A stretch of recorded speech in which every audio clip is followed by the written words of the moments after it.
Today's video is going to focus on nutritional traffic lights on food, and I'm going to explain to you how you can use them to make healthier choices when eating out or shopping in the supermarket. Nutrition labels can help you to choose between products and can help you to reduce the foods that you're eating that might be higher in fat, in salt, and in added sugars. Colour-coded nutritional information tells you at a glance if the food has a high, medium, or low amount of these. Most prepackaged foods have these labels on them, and I'm going to explain how you can use them to choose a balanced diet. So you can see on the screen that the labels have 5 boxes. They show calories, fat, saturated fat, sugars, and salt. The box for calories is always greyed out, as we all need a different number of calories based on our jobs, our age, our gender, and our general activity levels. We don't advise that you keep track of calories in your food, and this is where traffic lights can help. So foods that are higher in fats and sugars will generally contain more calories. Choosing foods that are either green or amber in the fat and sugar boxes on these traffic lights will mean that you're automatically choosing the lower calorie options. We're going to focus on the boxes that have colours in. So what do the colours mean? Red is high, amber is medium, and green is low. So, the more green on the label, the healthier choice. If you buy a food that has all or mostly green on the label, you know straight away that it's a great option. Amber means it's neither high nor low, so you can eat these foods as part of a balanced diet. Any red on the label means that the food is high in either fat, sugar, or salt, and we should be trying to cut down on all of these foods. We should eat these foods in small amounts and less often. The traffic light on the screen shows that this particular food is low in fat and saturated fat. It has a medium amount of salt, but it has a high amount of sugar.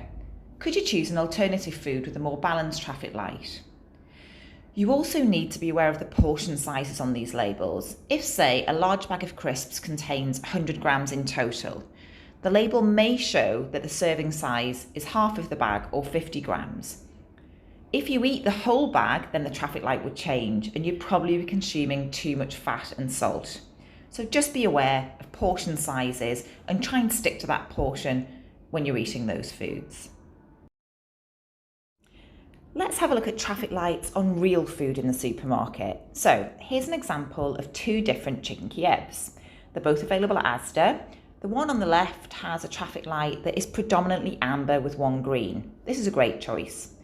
The traffic light for the Kiev on the right is predominantly red, with some amber and green. This is less balanced. This example shows how the same products at the same supermarket can really differ in nutritional values. The next picture shows 4 types of fish from Tesco.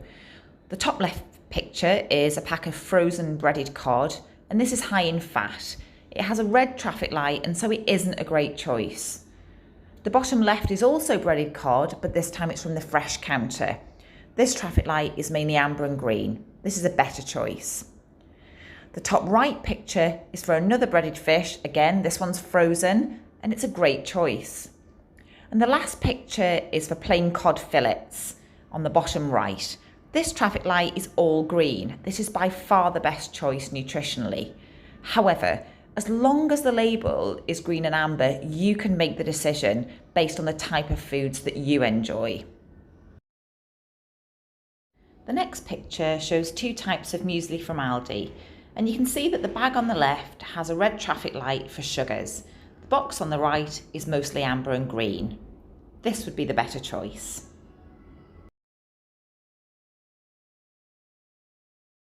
Cereals are often quite high in sugar. If your children are asking for sugary cereals, then you can use these traffic lights to determine which ones are the healthy options to choose. The Choco Wheaties on the left are high in sugar, and so the traffic light is red.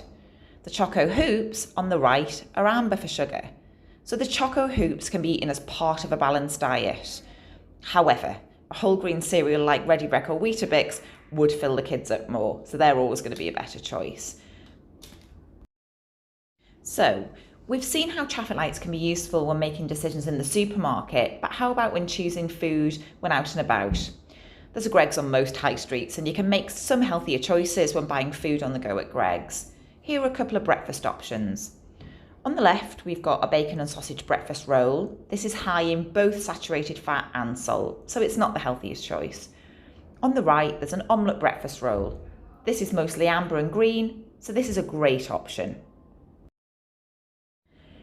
Here we can see the traffic lights for the two breakfast rolls alongside a pot of porridge. And you can see that the porridge is a great option for breakfast on the go. It's quite tempting to add a sweet treat to your lunch, isn't it? So here we can see the traffic light for a gingerbread man, which is high in both sugar and salt. The fruit pot on the right can be a lovely sweet treat, and the traffic light is mostly green, and it will count towards your 5 a day. Lastly, we've got a couple of Greggs sandwiches. The chicken baguette on the left is high in fat and salt, whereas the chicken salad on the right is a much more balanced option. I hope that this video has shown you how to use traffic lights at the supermarket and when out and about to make some healthier, more balanced choices. Just remember, you don't need to look at the numbers on the labels, just a quick glance at the colours can help you to choose foods more quickly and easily.